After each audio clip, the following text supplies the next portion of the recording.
जय माता दी बंधुओं।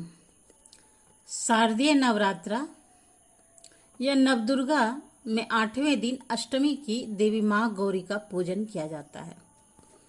इसके बाद माता की पौराणिक कथा या कहानी पढ़ी अथवा सुनी जाती है। इस बार 2025 में 30 सितंबर दिन मंगलवार को माता गौरी की पूजा की जाएगी।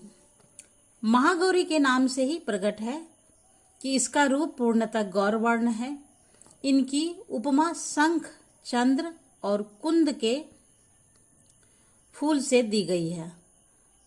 अष्टवर्षा भवेद गौरी यानी इनकी आयु 8 साल की मानी गई है।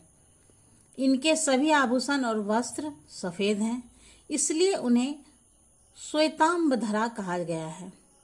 4 भुजाएं हैं और वाहन वृषभ है, इसलिए वृषारूढ़ा भी कहा गया है इनको।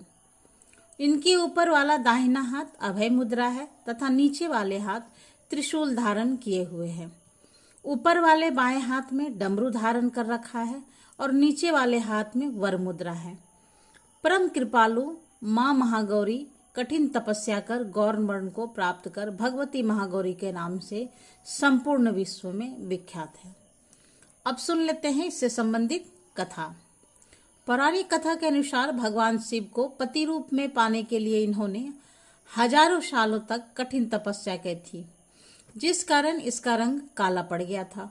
परंतु बाद में भगवान शिव ने गंगा जल से इसके वर्ण को फिर से गोरा कर दिया और इसका नाम महागौरी विख्यात हुआ।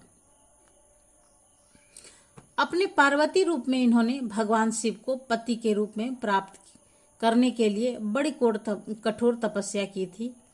इनकी प्रतिज्ञा थी कि गोस्वामी तुलसीदास जी के अनुसार भी इन्होंने भगवान शिव के वरण के लिए कठोर संकल्प किया था।